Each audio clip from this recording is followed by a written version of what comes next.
দুদককে পকেটে পুরলে 5 বার যে বিশ্ব চ্যাম্পিয়ন হয়েছিলেন সেটি ঢেকে রাখা যাবে। দুদককে পকেটে পুরা গেলে কি হবে? খাম্বার নামে যে দুর্নীতি করেছিলেন সেই দুর্নীতি বন্ধ হয়ে যাবে। গণভোটে প্রিয় ভাইরা, গণভোটে হ্যাঁ হচ্ছে আমাদের মুক্তির সনদ। আমাদের জীবনের যে কোনো মূল্যে হলেও এই জুলাই সনদকে আমাদের বাস্তবায়ন করতে হবে।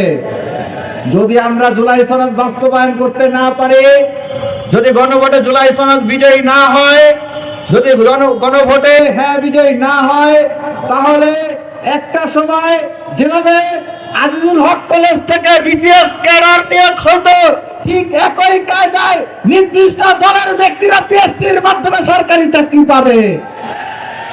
জুলাই অভ্যুত্থানের ছাত্র সমাজ আবু সাইদের উত্তর শুনেরা মেনার রাজ্যে এই ধরনের কোন ঠাঁই হতে দেবে না।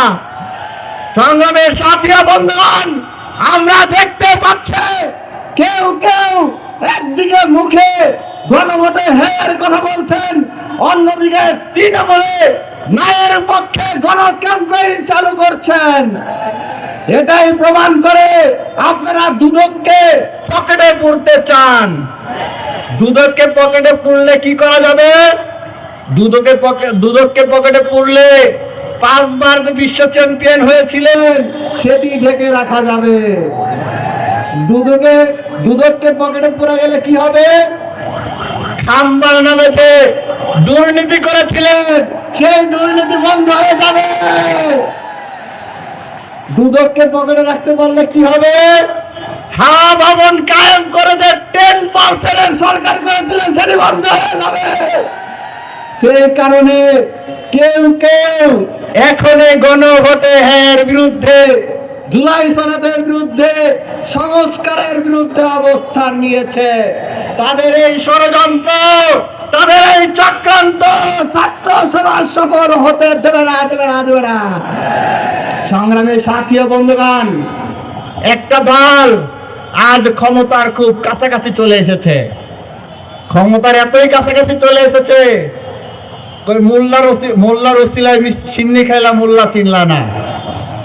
যেই ছাত্রের, যেই শিক্ষার্থীদের, যেই জুলাই শহীদদের রক্তের উপর দাঁড়িয়ে তোমরা ক্ষমতার কাছাকাছি আসছো, তাদের সাথে তোমরা বিশ্বাসঘাতকতা করতেছ। এত সহজ না পার পাওয়া।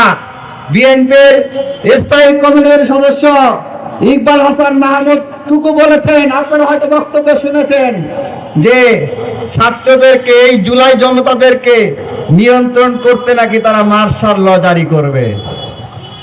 তার এই বক্তব্য খুনি হাসিনা 19 জুলাই যে কারফিউ জারি করেছিল, ঠিক একই আচরণের সাথে আর কিছু নয়।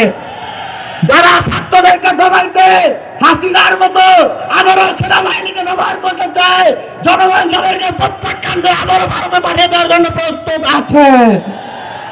সংগ্রামের সহযোগিতা বন্ধুগণ, স্লোগান হবে অগ্রযাত্রা প্রতিদিন, নির্ভীক প্রত্যয়ে উজ্জীবিত।